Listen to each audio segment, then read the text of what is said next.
প্রিয় শিক্ষার্থী বন্ধুরা আসসালামু আলাইকুম। দেখো আজকে ভিন্ন স্বাদের একটি খাবার নিয়ে আসছি, অর্থাৎ ভিন্ন স্বাদের কোশ্চেন। অর্থাৎ 39তম বিশেষ পরীক্ষায় আমাদের কিছু ইংলিশ ভোকাবুলারি ছিল, তার একটি নিয়ে আমি একটু আলোচনা করব। দেখো বন্ধুরা একটু ভালো করে লক্ষ্য করো, বলতেছে the word culinary is related to, অর্থাৎ কালিনারি শব্দটা এই যে চারটি অপশনের সাথে কোনটার সাথে সম্পর্ক যুক্ত হবে বন্ধুরা, অর্থাৎ সিমিলার ওয়ার্ড চাই।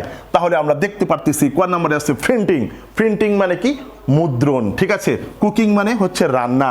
এবার ড্রেস মানে কি? পোশাক বা পোশাক পরিধান করা বা পরিধান করানো। আমাদের এটা নাউন ফর্মও আছে, আবার কি এটা আমাদের ভার্ব ফর্মও চলে যাবে।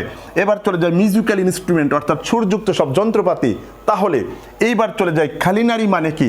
খালিনারি শব্দ হচ্ছে রান্না বান্না সম্পর্কিত। তাহলে আমরা কি দেখতে পারতেছি বন্ধুরা, যে এই যে কুকিং যে আছে এইটা রান্না বান্না সম্পর্কিত। ওকে, তাহলে culinary is related two cooking, এইটাই হবে আমাদের কারেক্ট আনসার। ঠিক আছে বন্ধুরা, ভিডিওটি যদি ভালো লেগে থাকে তাহলে অবশ্যই শেয়ার করে সারা বাংলাদেশে ছড়িয়ে দাও। ওকে, আল্লাহ হাফেজ, টাটা।